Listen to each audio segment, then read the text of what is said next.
Surung.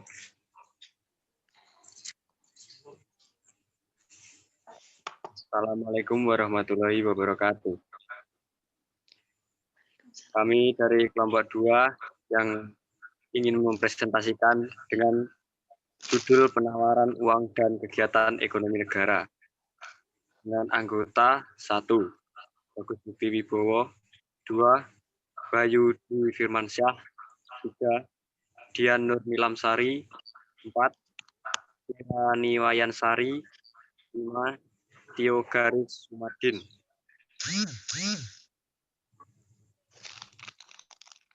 Penawaran uang dan harga menurut pandangan klasik. Kita ketahui bahwa uang beredar itu bukanlah uang yang hanya beredar dan berada di tangan masyarakat. Akan tetapi dalam pengertian keseluruhan, jumlah uang yang dikeluarkan secara resmi baik oleh bank sentral, uang kartal, maupun uang viral dan uang kuasi, dalam kurung, tabung, falas, dan sebagainya. Faktor yang mempengaruhi penawaran uang. 1. Banyak faktor yang mempengaruhi pergeseran kurva penawaran uang. Antara lain tingkat bunga, tingkat inflasi, pendapatan nasional, serta nilai tukar. 2. Tingkat bunga. 3. Bunga merupakan imbal jasa atas pinjaman uang. Imbal jasa ini merupakan suatu kompensasi kepada pemberi pinjaman atas manfaat ke depan dari uang pinjaman tersebut apabila diinvestasikan. Persentase dari pokok utang yang dibayarkan sebagai imbal jasa dalam kurung bunga. Dalam suatu periode tertentu disebut suku bunga. Suku bunga tetap adalah suku bunga pinjaman yang tidak berubah sepanjang masa kredit. Suku bunga mengambang adalah suku bunga yang berubah-ubah selama masa kredit berlangsung dengan mengikuti suatu kurs referensi tertentu. 4. Inflasi dapat disebabkan oleh dua hal, yaitu tarikan permintaan dalam kurung kelebihan likuiditas atau alat tukar. Dan yang kedua adalah tekanan produksi dan atau distribusi. Inflasi tarikan permintaan lebih dipengaruhi dari peran negara dalam kebijakan moneter yang dilakukan Bank Sentral. Jadi, inflasi ini terjadi karena suatu kenaikan dalam permintaan total sewaktu perekonomian yang bersangkutan dalam situasi full employment, di mana biasanya lebih disebabkan oleh rangsangan volume likuiditas di pasar yang berlebihan. Sementara itu, inflasi tekanan produksi diakibatkan kurangnya produksi dan keterbatasan distribusi.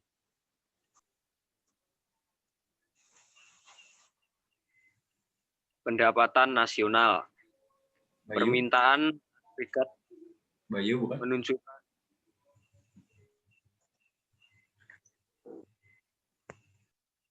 pendapatan nasional. Permintaan agregat menunjukkan hubungan antara keseluruhan permintaan terhadap barang-barang dan jasa sesuai dengan tingkat harga.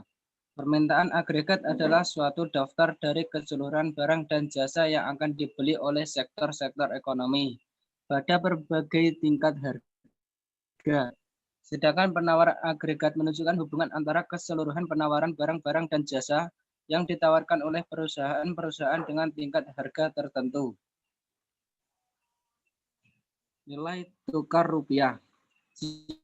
Jika tukar rupiah menurun, pemerintah akan menurunkan jumlah rupiah yang beredar, sehingga sesuai hukum keseimbangan permintaan dan penawaran nilai tukar yang berdasarkan pada kekuatan pasar akan selalu berubah di setiap kali nilai-nilai suatu dari dua komponen mata uang berubah.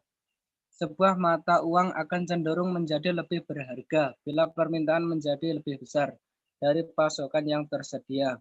Nilai akan menjadi berkurang bila permintaan kurang dari penawaran yang tersedia.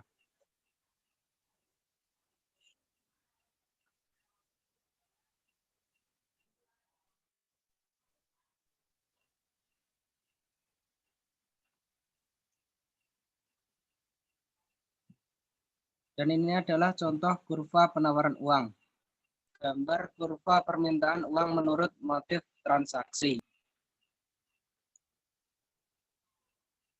Nantinya rumus ini akan dibahas di slide selanjutnya. Pengertian rumus dari J dan M.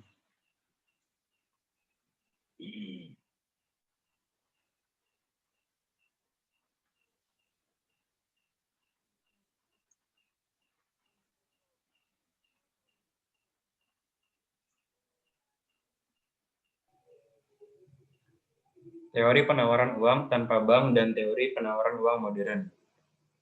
Dalam penawaran uang akan dijelaskan tentang dua hal, yaitu sebagai berikut. Teori penawaran uang tanpa bank. Teori-teori lama tentang jumlah yang beredar sangat sederhana dan menganggap seakan perbankan tidak ada. Salah satu cara untuk menurunkan jumlah uang beredar adalah mengirim emas ke luar negeri untuk menutup defisit neraca pembayaran. Keynes lebih menekankan pada proses kebijakan fiskal berupa defisit anggaran yang dianggap sebagai cara yang paling efektif untuk mengangkat perekonomian dalam keadaan depresi. Defisit anggaran belanja tersebut dibiayai dengan percetakan uang, dan uang baru ini langsung dibelanjakan oleh pemerintahan, hingga kemudian sampai di tangan masyarakat. Teori penawaran uang modern. Dalam perekonomian modern, sumber dari terciptanya uang beredar adalah otoritas moneter, dalam kurung pemerintahan dan bank sentral, serta lembaga keuangan. Apabila suatu permintaan akan uang inti tidak sesuai dengan penawaran uang inti, maka para pelaku dalam pasar uang masing-masing akan melakukan penyesuaian berupa tindakan-tindakan di sub pasar uang, sehingga akhirnya terjadi keseimbangan antara permintaan dan penawaran. Jika posisi keseimbangan belum tercapai, maka akan terus terjadi proses penyesuaian barang berupa tindakan-tindakan oleh para pelaku pasar uang. Tindakan-tindakan tersebut berupa usaha dari para pelaku pasar untuk mengubah struktur atau komposisi dari kekayaan yang ia pegang, menuju ke arah struktur dan komposisi yang ia inginkan.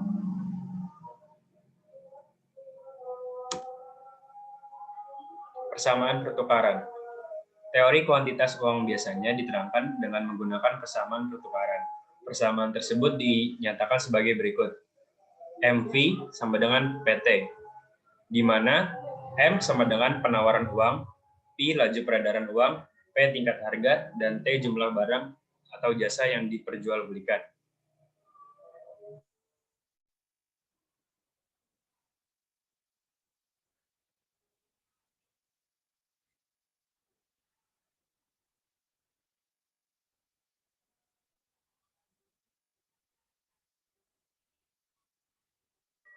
Ira, silakan.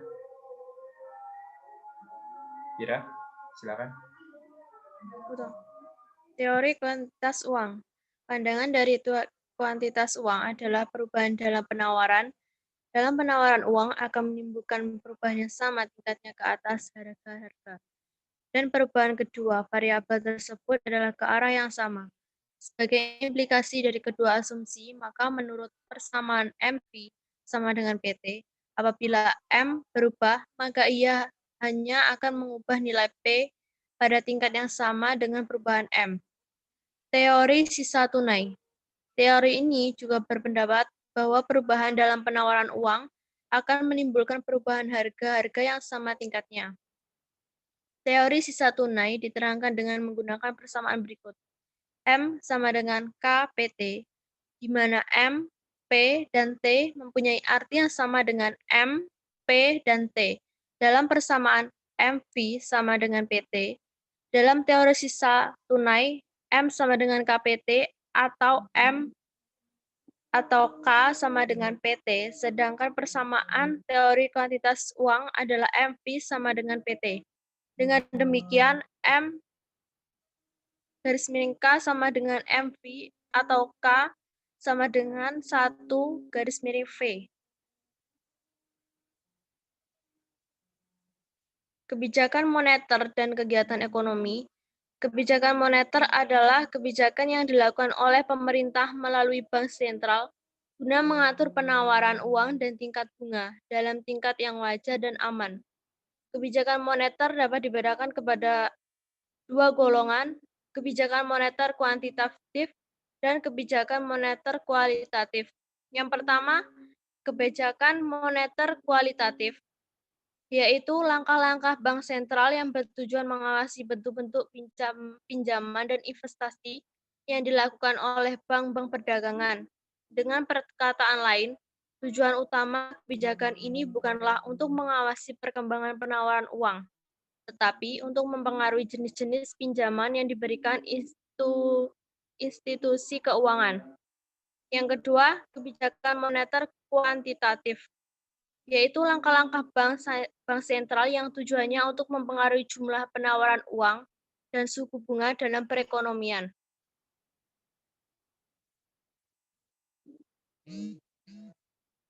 Sekian dari kelompok kami. Bila ada yang mau bertanya, kami persilahkan. Wassalamualaikum warahmatullahi wabarakatuh. Waalaikumsalam warahmatullahi wabarakatuh.